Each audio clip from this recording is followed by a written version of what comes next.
Slants, quick outs, things that they consider safe. The last catch nearly got him a first, but it did not, and they'll try to convert on 3rd and inches. And he'll give it here to his running back. And he's got the first down yardage as he brings this up to the 47.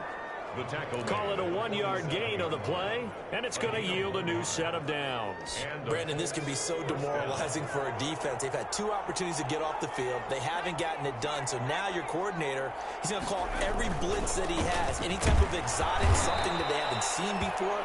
And he's also telling the defensive lineman, don't worry about holding people up. Just get in gaps and try and make a big play. And not only not getting off the field on 2.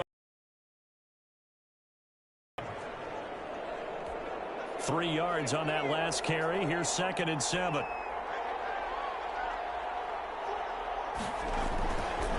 Again, it's Taylor.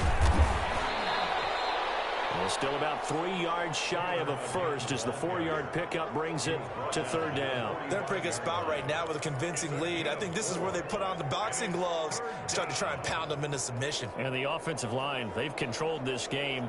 I don't see why that trend would change now. The 8th play of the drive coming up. It's 3rd and 3. Now Taylor. And some room to roam now. And he's taken down inside the 30. 16 yards the pickup there. The Colts have a first down. No doubt those are the types of carries they're looking for here, Charles. The lead in the 4th quarter. This is when coaches that have a reliable running game, they breathe a little easier on the sideline. Yeah, they love the idea that they can take the air out of the football at this point of the game. That means they're really counting on that offensive line, counting on the runners, taking care of the football. Because you're going to tell your quarterback, hey, no time to be a hero. We're not going to throw it here. Just eat. And intercepted. Maybe the turning point they need. Picked off near the 26, 30, 10. And he will take this one home. It's a touchdown.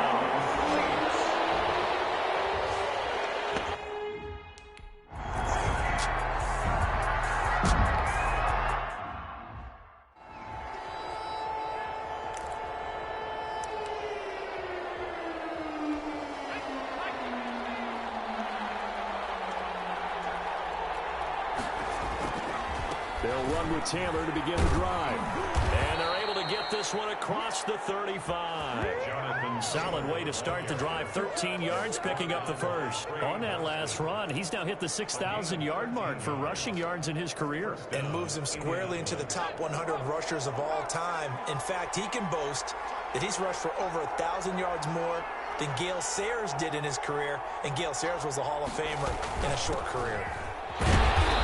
And he'll take this up over the 40 to about the 41. A gain of 3, 2nd down. Now, the objective there, I mean, yes, the positive gain, that's nice, but work some clock. Yeah, you're exactly right, but the problem for them is still within a possession, so they can't just sit on it running the ball. They'll have to find a way to throw it effectively as well.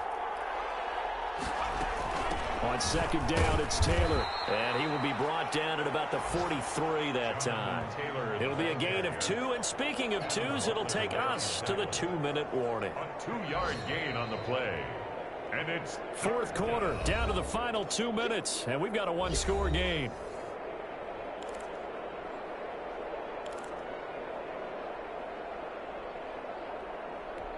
So the Colts in possession of the football as we get you reset. And let's see what they've come up with offensively after having time to talk it over. Looking to throw. And that is incomplete. Boy, the numbers throwing the foot.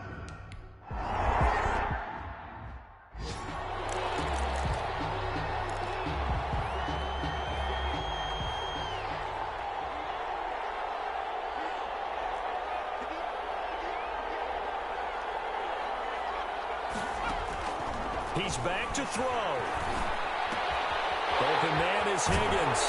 And he gets up near the 25 to about the 24 before going out of bounds. The drive starting with a first down, 11 yards on that pickup. That's what they need right now. Get the first down, get out of bounds, stop the clock. Just playing smart football, understanding the situation, making the plays necessary, and making sure that clock stops at every opportunity.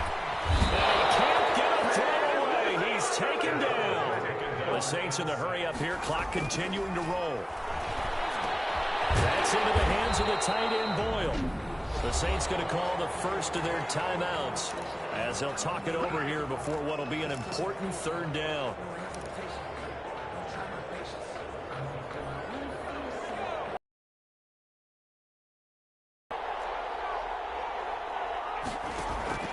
On play action, they'll throw.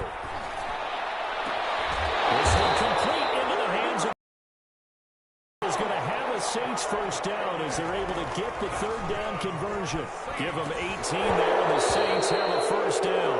And that's going to be incomplete. Too tough to hold on to that one. It's second down. He did a fine job there of not hitting him before the ball arrived, and I've got to tell you, you can often mistime that play because of the angles of approach.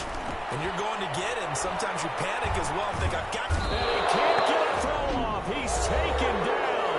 What a huge play at this point in the game.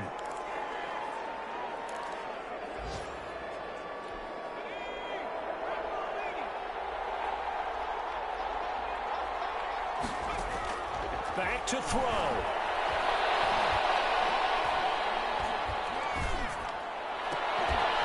This is taken in. It's complete. A real letdown defensively. That was third and a bundle, but they allow the conversion. Well, even after all those interceptions, he's not deterred, still confident to go deep at work there. I think all the old rules about playing that position still apply. If things go wrong, you still act like you're the best player out on the field. You still carry that supreme arrogance with you and continue to fire the ball. I've seen guys have games like this, and this is where you find out if you're great or not. Can you overcome some interceptions and still lead your team to victory?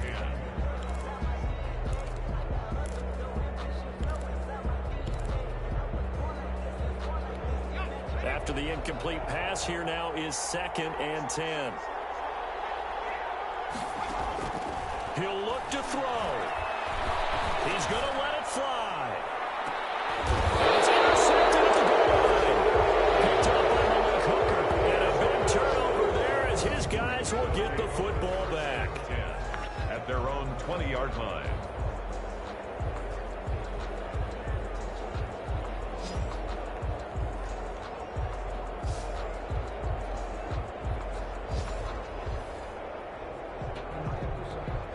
The Colts come to the line ready to start their next drive. And they've got this one in hand. No timeouts remaining defensively, so this one should just be one kneel and then handshakes.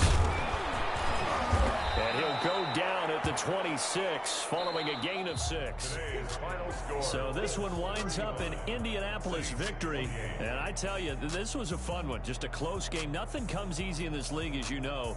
They had to work for that victory. I've got to go back to what you just said. Nothing comes easy in this league. How many times have we talked to coaches prior to a game and assessed, you know, the strengths, the weaknesses, the whole deal? Even in games when one coach was a decided favorite, what do they always say to us? But you do know this is really a 7-point league. 7 points either way usually decides a ball game. We had exactly that in this one. And not only that, but this is a gutsy road victory, one they can hang their hat on. So for Indianapolis, the win gets them a step closer to 500 at 5-6. And they'll get another road test next week as they head to Houston to take on the Texans. Meanwhile, for the Saints, it's a loss that could hurt them come playoff seeding time as they drop to 8-3. And they'll be at home next week for a date with the Tennessee Titans. So for our entire crew, alongside Charles Davis, I'm Brandon Gaudin. Thanks for watching, everybody. We'll see you next time.